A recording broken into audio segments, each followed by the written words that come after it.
Ladies and gentlemen, the President of the Republic of Poland, Mr. Andrzej Duda, and the Secretary General of NATO, Mr. Jens Stoltenberg.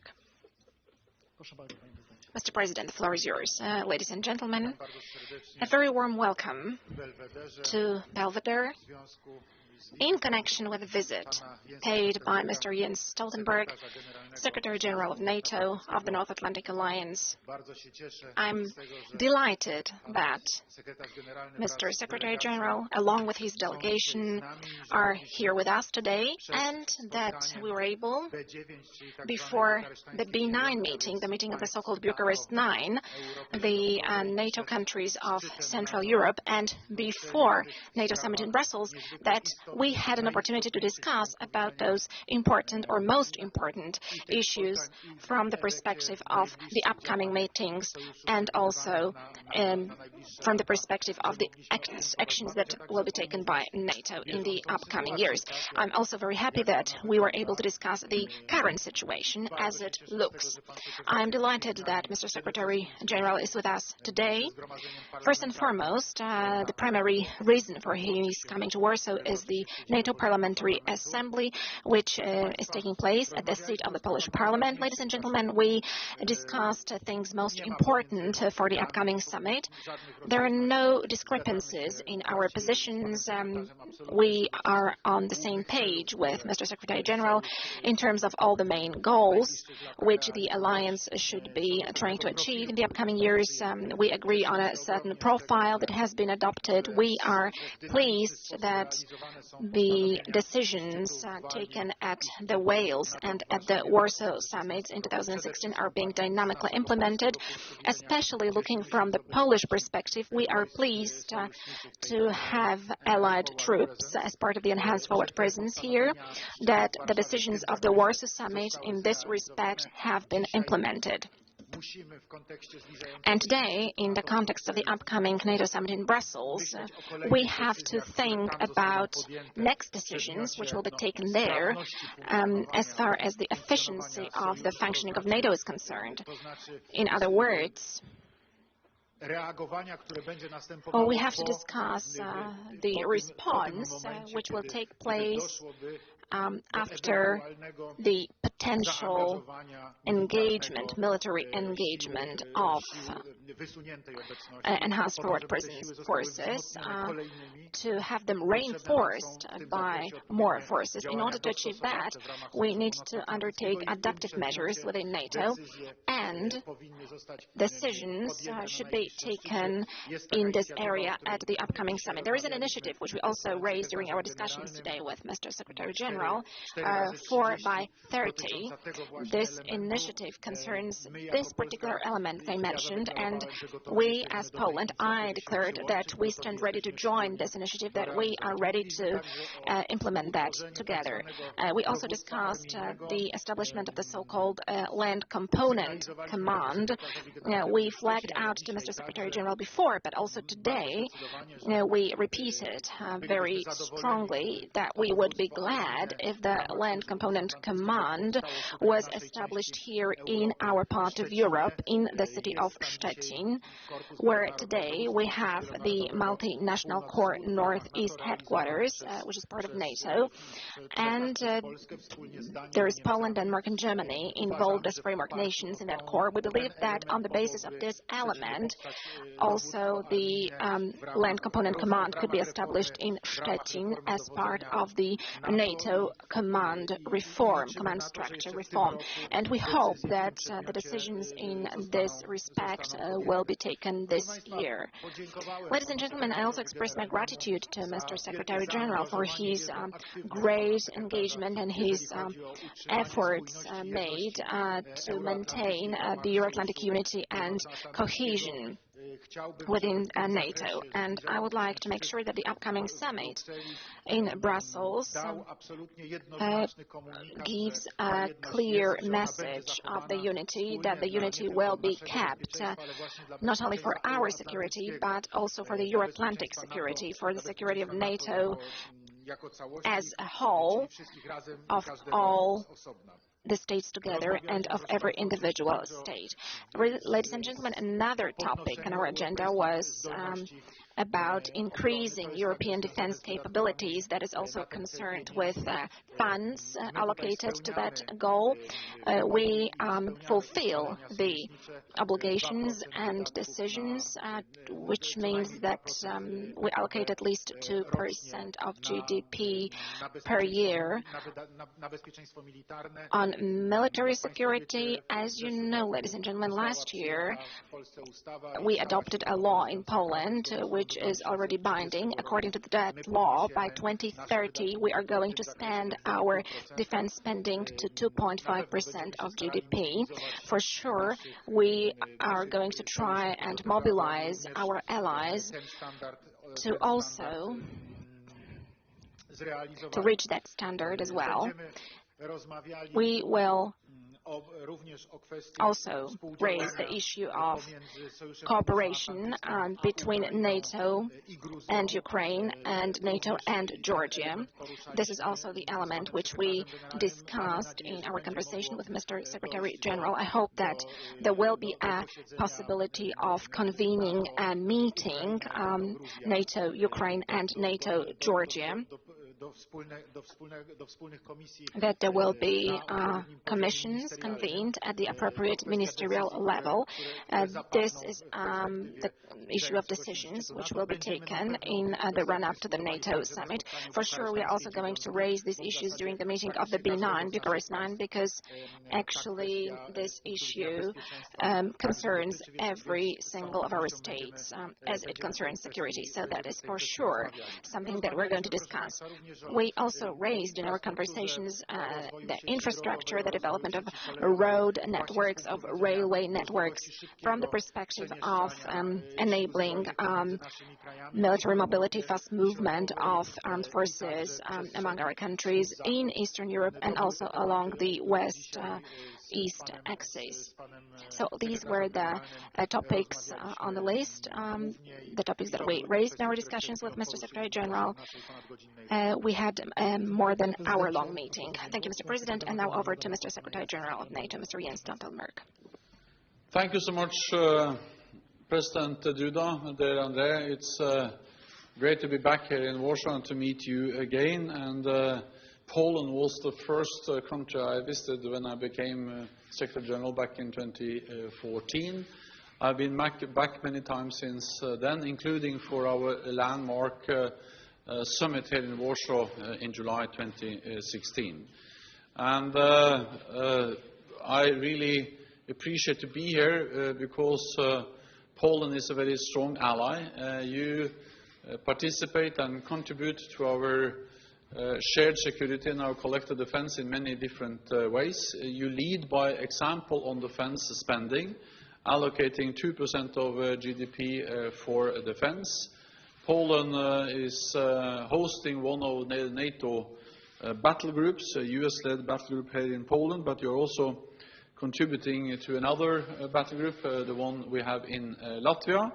And then Poland is also a host of a key site for our ballistic missile defense, which is under construction now.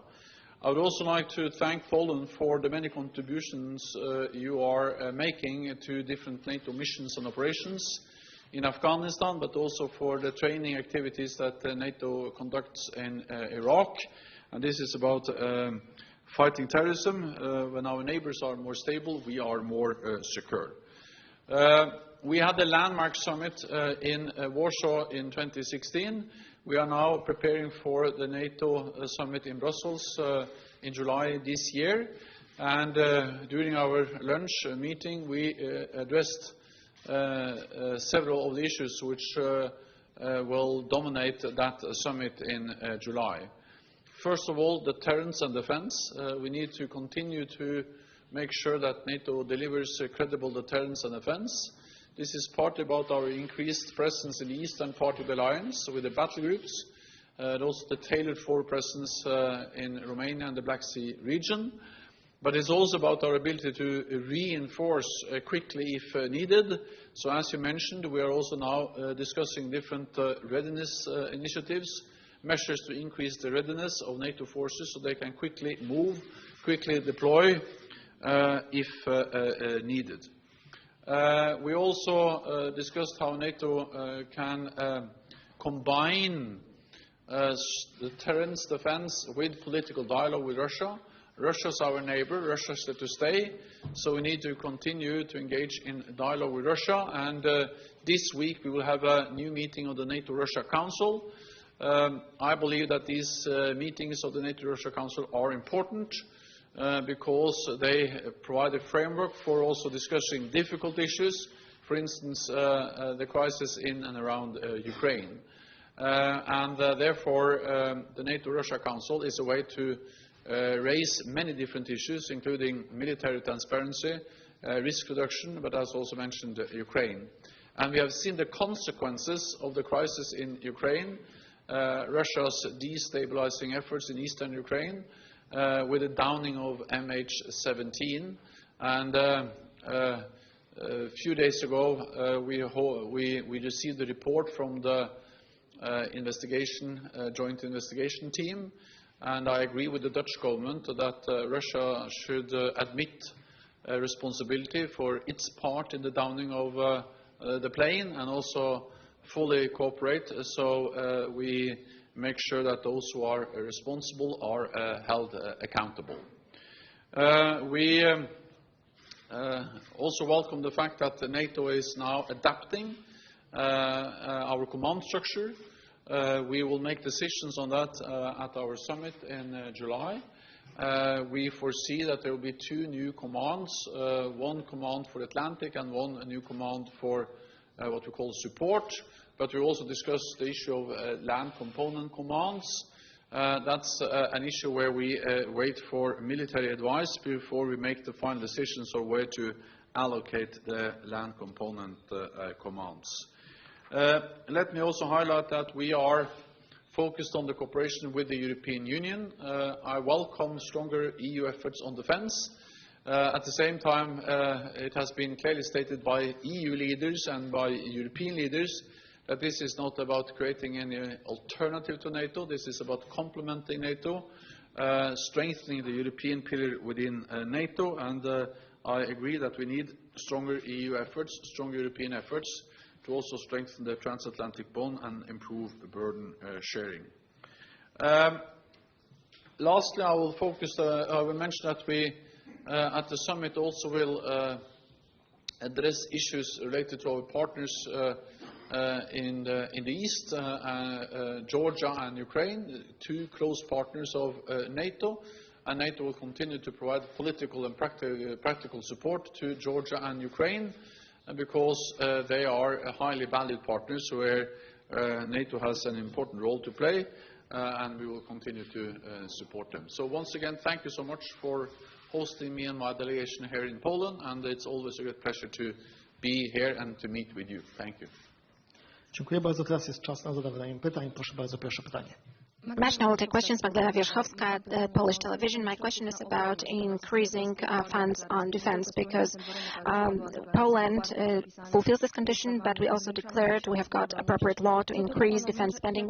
What does that mean for you, and what are the possibilities of motivating other countries also to live up to that standard? It means a lot for not only me personally, but for NATO, because after the end of the Cold War, NATO allies reduced defense spending because tensions went down. But when we reduce defense spending when tensions are going down, we have to also be able to increase defense spending when tensions are going up, as they are doing now. And therefore, NATO allies decided at our summit in 2014 to stop the cuts and start to increase and move towards spending 2% of GDP on defense. And that's exactly what we do. All allies have stopped the cuts. All allies have started to increase defense spending, and more allies spend now 2% of GDP on defense. Back in 2014, it was only three allies that spent 2% of GDP on defense. This year, we expect 8 allies to spend 2% of GDP on defense, including Poland. And the majority of NATO allies have put forward plans on how to reach the 2% target within a decade. So we are moving in the right direction. We need to continue to do so. And the good news is that we now see also economic growth across Europe. So meaning that when you have growth, of course you need to allocate even more. But growth is not the problem. Growth is a big advantage because we allocate 2% for defense. That's the aim. Then you have 98% for something else. So growth, economic growth is not the problem. It's actually a big advantage both for the economy, for the fiscal budget or for the fiscal balance, and also for defense spending. And I commend Poland for leading by example by spending 2% of GDP on defense. Proszę bardzo, następne pytanie. Wojciech Cegielski, Polskie Radio. Wojciech Cegielski, Polish Radio. Mr. President, you mentioned that Poland is declaring its readiness to host the Land Component Command here in our country. And you, Mr. Secretary General, mentioned that you are waiting for the military analysis to take that decision. So my question is this decision going to be taken within the decisions taken at NATO summit about the new NATO command structure? If so, what are the chances of Poland hosting the Land Component Command? And if the decision is taken later, then when can we expect the decision to be taken? Thank you. The heads of state and government are expected to make the main decisions on the new command structure, including to establish a new Atlantic Command. The United States has offered to host that in Norfolk, Virginia. A new support command. Germany has offered to host that in Germany. And then many other changes in our command structure, including establishing a new command center for cyber and also new land component commands. But the exact geographic location of the land component command is not expected to be taken at the summit. Because we have asked our Supreme Allied Commander, Europe, Sakur, to provide unfettered military advice on that, and therefore we also do not expect any decision at the summit. Let me also highlight that this will not delay the process, because when we take the main decisions, we start to adapt, but there will be a long period of transition. So it will not be as if you go from one command structure to another in a question of weeks or months. It will take time, so we can start the process, and then we will take decisions on the exact location of the different land component commands later on. Proszę bardzo, kolejne pytanie. Radio Plus, hello. My question is for Mr. Secretary General. We heard a lot about this parliamentary session of NATO, that the alliance is supposed to be more political than military alliance. This morning, our Prime Minister Mateusz Morawiecki said in the Parliament that Nord Stream 2 is a hybrid warfare aimed against the European Union and against NATO and Ukraine, of course. So when we bring these two things together, Mr. Secretary General, do you see a possibility of NATO getting more involved in blocking this investment, possibly? Does NATO have such instruments at its hands? How do you see such perspectives, Mr. Secretary General, which is very important for Poland too? NATO is a military and a political alliance, and we provide strong deterrence, strong defense, and we have proven able to adapt our military structure, including with increased military presence in the eastern part of the alliance over the last couple of years. We are also a political alliance addressing many different political issues, and also providing a platform for also discussing and raising different political issues among allies. And we provide political support to partner nations. So we are a military and political alliance. When it comes to Nord Stream, it is well known that there are different views about that among NATO allies. Some have expressed very strong views against the Nord Stream projects. Other allies have stated that this is a project which is a commercial project, and I don't think that politicians should, as I say, make decisions regarding such a project based on anything else than a commercial assessment. The reality is that NATO is an organization based on consensus, And therefore, first of all, for NATO to make any decisions at all or to express any opinion at all on the North Stream will be very difficult because we don't see any consensus on that issue within the NATO alliance. And second, we don't have tools to, do anything with that kind of energy project. That's partly for nations and partly also an issue which I know has been very much discussed within the European Union. But allies have strong opinions, and I agree that we need to address the question of energy security. I think that we can do many things to address energy security. Diversification of supplies is a way to address energy security. Energy efficiency is a way to address energy security.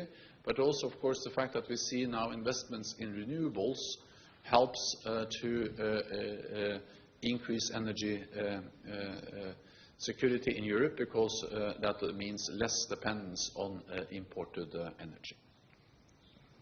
I ostatnie pytanie, proszę bardzo. Question, Marzena Kozłowska, Polish Press Agency. My question is about the relationship with Ukraine. Mr. President, you mentioned that relations between Ukraine and NATO, Georgia and NATO, were also discussed by both of you gentlemen. So in this context, let me ask about the possible date of convening NATO-Ukraine Commission. And the question to Mr. President Duda. We have got good political relations with Hungary. Perhaps we are able to influence Hungary somehow to deblock that possibility of the meeting. We will have a meeting of the NATO-Ukraine Commission today at the ambassadorial level. So we still have very close contact and cooperation with Ukraine. We have regular meetings with the political leaders. I have spoken and met with President Poroshenko several times, and also with Foreign Minister Klimkin. So NATO provides strong political and strong practical support for Ukraine because Ukraine is a close partner, a highly valued partner, and Ukraine has also suffered from the aggressive actions of Russia. Russia illegally annexing a part of Ukraine, Crimea, and also continuing to destabilizing eastern Ukraine. But you're right that we have a challenge when it comes to convening NATO-Ukraine Commission meetings at a ministerial level and above. And that's related to the language law. That's a disagreement between a NATO ally, Hungary, and a NATO partner, Ukraine. I just urge Ukraine and Hungary to try to find a solution to that issue. I have spoken both with the Prime Minister Viktor Orban and also with Petro Poroshenko, and this is about reconciling the need to protect the rights of minorities and minority languages. As far as I know, there are also Polish minorities in Ukraine, so to protect the rights of these minorities to speak their language, but also, of course, a legitimate right for any state to make sure that the people in a country are able to speak the state language. This is a dilemma which we have seen in many countries, and it has been possible to find a way to balance those two concerns, and I hope that there will be also a possibility to find a way to balance that concern in Ukraine related to the language law. And I also believe that the recommendation from the Venice Commission forms a good basis to find a solution to address this issue. Because I think it is important also that we are able to continue to convene the NATO-Ukraine Commission at the highest possible level. Well, Madam, quite soon, in about 2 weeks, to be exact, or less than 2 weeks, there will be a B9 meeting, the meeting of the Bucharest 9, and I mentioned this very meeting in the context of Ukraine and Georgia and their cooperation with the North Atlantic Alliance, and also the possibility of working with these two partners.